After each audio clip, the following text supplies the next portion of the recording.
અને ખૂબ સારું સફળતાપૂર્વક સંચાલન કરી રહ્યા છે એવા આસન પર બિરાજમાન છે બધા જ મહાપુરુષોને હું વંદન કરું છું.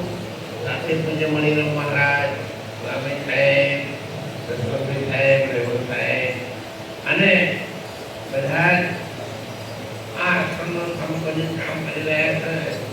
ભાગ ઉઠાવીને તે ખૂબ મજબૂત રહે, આપણને આશીર્વાદ મળે. વધારેલા સૌ આદરણીય વડીલો જેને આપણે સિનિયર સિટીઝનો કહીએ છીએ એ સૌ જવાનો, અમારે ભાઈઓ બહેનો અને દીકરીઓ, આપ સૌના સેવા સાથ સહકારથી ધીરે ધીરે આપણે કે પોતાની ભગવાન તરફ આગળ વધી જાય. અને એમાં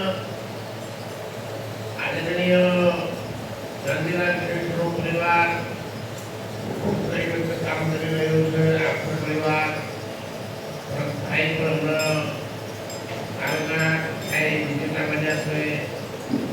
એમનું કામ સારું સોંપાડી શકીએ એવી પરમાત્મા અને આપ સૌના આશીર્વાદથી એમને શક્તિ પ્રાપ્ત થાય અને ભવિષ્યમાં ગાંધીનગરમાં પણ સારું સંચાલન કરી શકે એવી શક્તિ મળે. અને વહીવટકર્તાઓને કહેવું પડે ભાઈ હવે તમારા પ્રતિનિધિ તરીકે સારા આપણે દેશી ભાષા કહીએ ધારાસભ્યોમાં પણ એમને સ્થાન આવે અને આપણે તો એમના હાથેથી જ સારા કામો સફળતા પ્રાપ્ત કરીએ એવી આપણે બધા ભેગા થઈને આશીર્વાદ આપીએ. કોઈ અને એ લોકો આપણા પર વિશ્વાસ મૂકે છે. એ વિશ્વાસને સફળતાપૂર્વક પાર પાડવાનું કામ પ્રયત્ન કરવાનું છે. લોકો સામે ચાલીને આપણને કહે, સામે ચાલીને કહે, આમ તો આપણા સંતોએ તો કહ્યું છે કે તમારે મંદિર પણ આ તો સંતોનો શબ્દ ઉભો મારે નહીં.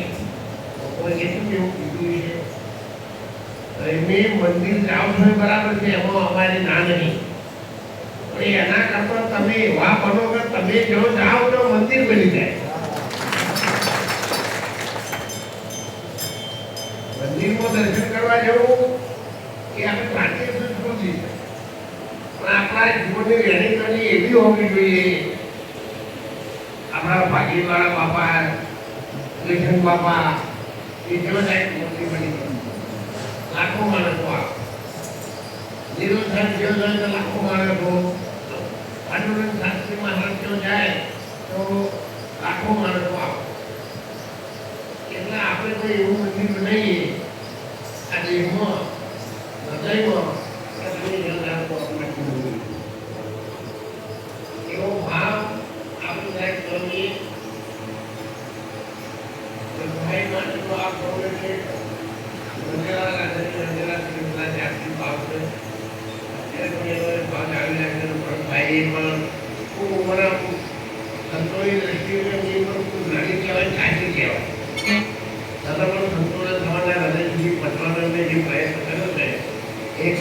ધન્યવાદ અને અભિનંદન પાઠવું.